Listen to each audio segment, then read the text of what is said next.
dali lang kita. Ay, mamangkot ko na, sino Audrey Y nag-cooperate sa pag-prepare sa inyong mga presentation? Ha? Sigurado ka kabali? Kabali? Tanang siya obra? O kung may kasi kung tikab lang ko ron. Sigurado ka? Ito. Hindi sino di ko, hindi mo ay hindi ka lipat niya. Ha? Grabe mo na sa akin, sir. Lagi mo ko sa Tumblr. Yeah, go, go. Good morning, everyone. I'm Kapali Eunice Reagan. Marisol de la Cruz, Liza Negoro. Michael Mark Rodrigo. Today we can report about fraud and crisis management.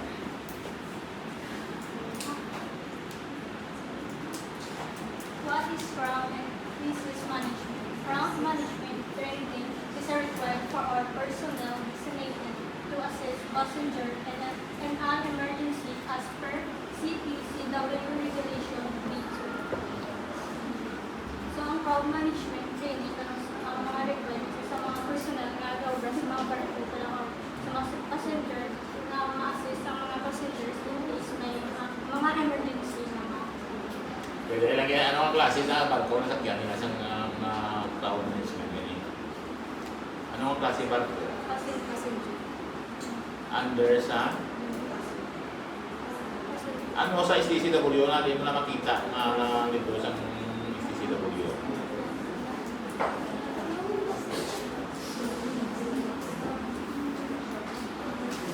Regulation B2 for our passenger ship. Ha? Okay. Ara na ginang para sa STCW. Liwata sa STCW, gin-state mo araw. Under sa regulation 2. Okay? 5.2. Pupunta mo sa regulation 5. Okay. The overall aim is to provide seafarer with the necessary knowledge, understanding, and proficiency to carry out the designated duties and ensure the safety on board passenger vessel following international regulation. The effective fraud and crisis management are paramount in managing an emergency on board passenger vessel.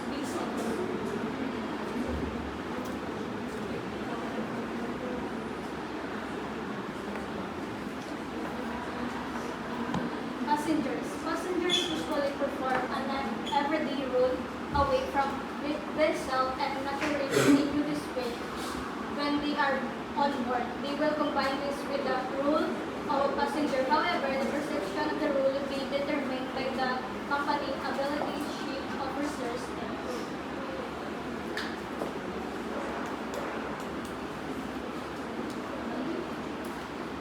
Next is officers and crew. Crew have predetermined everyday roles on board which they are very familiar with. In addition to their usual duties, they should also have clearly defined responsibilities in an emergency. Emergency drill should be carried out regularly to create familiarity and competency with this defined task. So, ang officers, ang crew, may mga role na sila sa barko, but aside sa role nila nga sa ubra nila pala, may role pagit sila nga, may mga duties pagit sila nga for emergency purposes. Like, for example, kung may emergency, matabo, sila ang ma-assist pala sa mga passenger. So, tapos ang emergency drill, dapat, gina-perform nila sa regularly para ma-familiarize sila sa barko pag ma-perform nila ang emergency drill in case of emergency. Next is crisis behavior. To better understand and react to the behavior of a passenger in a crisis, LDC training has defined 4 stages of crisis. So number 1 is warning, number 2 impact, number 3 evacuation, number 4 post-event reaction. So discuss na naman isa-isa. So number 1, warning. The way people react to warning signs differ depending on their role in situation.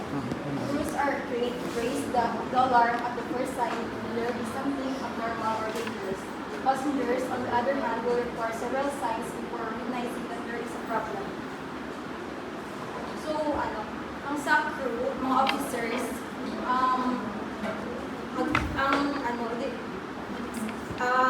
crew officers, passenger, din lain sila the way, wala kung paano mag-react sa work. Kaya ang crew and officers, they are aware, wala kung ano ang emergency nga matabo. Kay, because they have knowledge about sa emergency. Unlike sa mga passenger na kailangan pa nila sang mag-guide sa ila or mag-instruct nila sa ila nga ang overhead in case of emergency. So, most of the time, mapanig diba ang mga passenger. So, dapat ang mga crew, dapat sila ang mag-guide para pag-control and makalmakot ang mga passenger. Impact. Once the alarm is raised, the emergency physical and psychological effects will start to set in. The abnormality of the situation means passenger will experience a cause of emotion that will often render them scared and helpless and lead to stress. The crew role is to take in ensuring that these emotional responses are minimized and have a limited impact on the emergency. So, kung sa pag-iik ang alarm nag-ring na, so, syempre, natural na lang sa mga passenger na mag-panic sila. So, ang rules ng crew is dapat ilasan ang pagka-panic ng passenger para hindi rin sila may Evacuation. In an evacuation situation, clear instruction and effective organization is essential. At this point, it is key that crew know their responsibilities and proceed to follow the instructions set out in the vessel emergency response procedure. So sa evacuation, dapat clear din palang pagkatag sa instruction sa mga passenger. Kaya kung hindi clear, syempre hindi mabatang sa mga passenger kung hindi sila ma-evacuate. Sir, dapat. Post-event reaction. At this stage, crew must be prepared for the resulting effects of the emergency and the behaviors of passenger upon the realization that the crisis is over. Officer and crew need to reassure and act in a manner which is both calming and encouraging. They must eliminate feeling of tension or stress because of the event and must maintain control as passenger will continue to look to them for guidance. So dapat sabi kay tapos ng emergency, so may mga passenger pa siya po nga kapanik lang. So dapat ang crew is nila malaki na comfort nila ang passenger na okay tapos na malasar yung panic sa mga panic. So dapat kalma ng crew para hindi mag-panic ang passenger.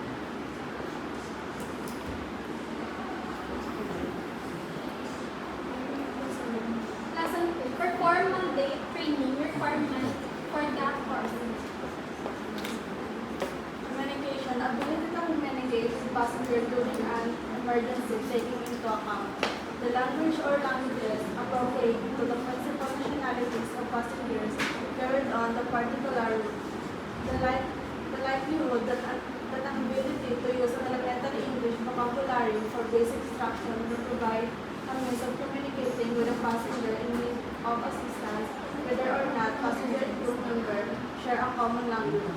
The possible need to communicate during an emergency by some other means such as by demonstration or hand signal or calling attention to the location of instruction, master station, life-saving devices, or evacuation routes when oral communication is impractical.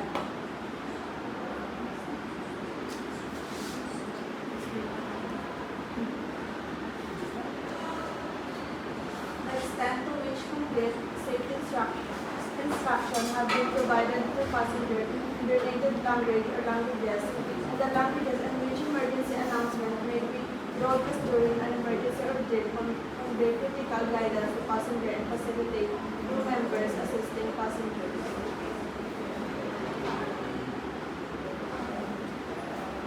Load and embarkation procedures. Ability to apply properly the procedures established for the ship regarding loading and discharging vehicles, rail cars, and other cargo transport units, including related communication. Lowering and hoisting the ramps, setting up and storing retractable vehicle decks, and embarking and disembarking passengers with special attentions to disabled person and person needing of assistance. carriers of dangerous goods. Ability to apply any special safeguard procedures and requirements regarding the carriers of dangerous goods on board or passenger ships. Example, sa isang dangerous goods, ang mga flammable, ang mga goods na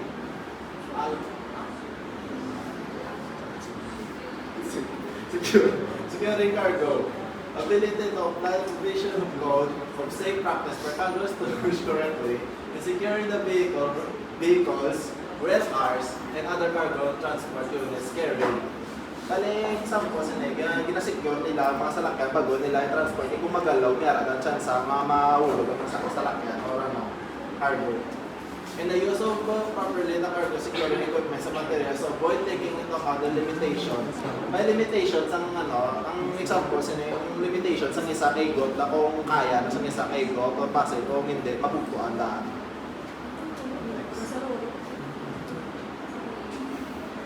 Stability, trim, and stress calculation. Ability to make appropriate use of stability and stress information provided, calculate stability and trim of different conditions of loading and using the stability calculator of computers and program.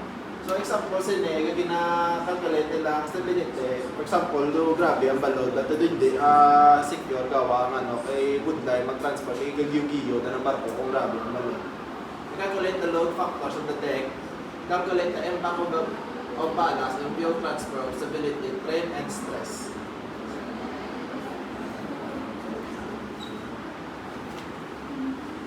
Life-saving appliance. Ability to demonstrate to passenger and use the personal life-saving appliance. Example, sa mga life-saving, sa atong sa ilog. At ang mga rin, sa tunda, sa life-saving. Sa mga life jacket, immersion suit, mga life craft, mga narada sa kilid. Guys, ilang tawa. Embarkation procedure. Embarking and disembarking passenger with special attention to disabled person and person needing assistance. Passenger ship crowd management training. Before being assigned to ship or duties, master officers ratings qualified following chapters 2, 3, and 4 and personal design on the master list to assist passenger and emergency shall have a complete the crowd management training required by regulation 5.2 Pero paragraph wala sa ilo para attendance. Sa ilo para attendance na pag-plasiko. Paragraph 7 as set out in table AB 2 and 1 and be required to provide evidence that the training has been complete the following table of AB 2 and 1.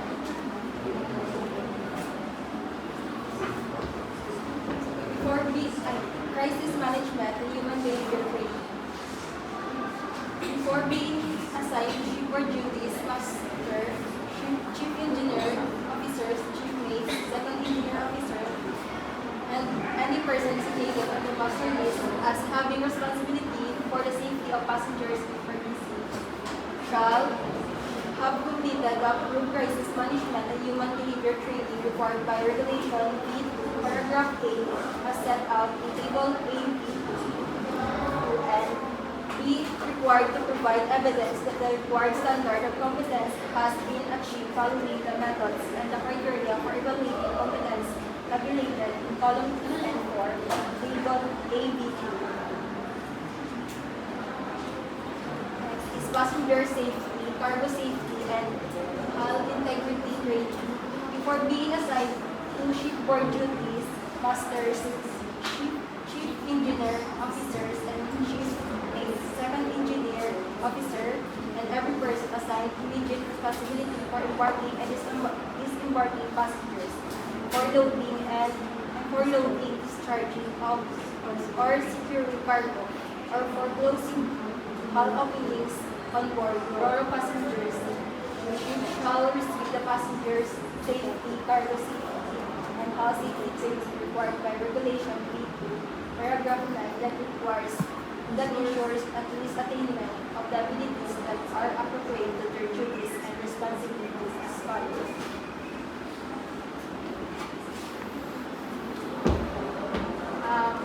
Opening, closing, and securing hull openings. Ability to apply properly the procedures established for the ship regarding the opening, closing, and securing bow, stern, and side doors and ramps, and to correctly operate the associated system and conduct surveys of proper scene. Rural deck atmosphere. Ability to use equipment were carried to monitor the atmosphere in rural spaces and apply the procedures established for the ship for ventilation of rural spaces during loading and discharging of vehicles while on a voyage and emergencies. That's it. Okay, so question.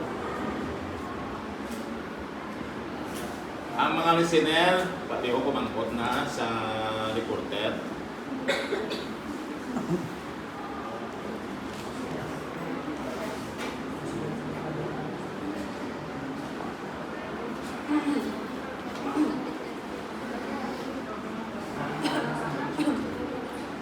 May pamangkot ka magaling. Sige, ako na lang ano. For example, in a emergency situation, what will you do if may isa ka passenger na in panic attack na siya? So, hindi niya gusto maghalin sa room niya. Paano mo siya ma-persuade na magpupod sa inyo?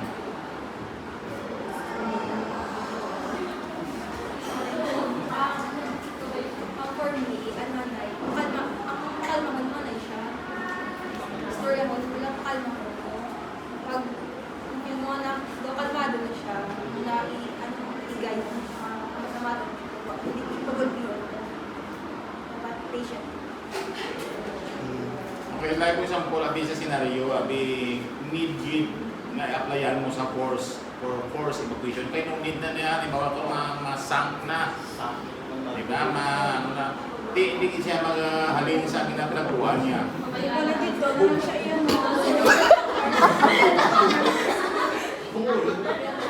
Okay, siya. Ha? Or pwede buligan siya koton para madala siya sa may Yes, correct. Ako na ang pinaka mo. I-force evacuation. Kahit di masam na sudala na ka to, hindi na siya makalin niya. Di pati ikaw karang ululuhan mo sa gyapon. So di na ito ni dalawang si pasahero. Very good. Okay. So ano nga regulation sa STCW ang for ro-ro passenger ship? B slash. I think that is not B2. Okay, B5. So, meaning that is regulation 5 slash paragraph 2 sa STCW code. So B2 slash 5 or B5 slash 2 means that is for ro-ro passenger ship. Regulation for ro-ro passenger ship. Okay. So, nakita ko pa dito sa report ni Kabaling. Like for example, paano natin bigay si passenger? Nakita ko lang ano ang pag-warn natin sa passenger. Dahil daw hindi ito specific ang pag-explain nila kung paano natin i-warn si passenger na may emergency. Kasi Sir, di ba, kung sa may passenger, ang alarm pala kang ano ang alarm signal na may emergency?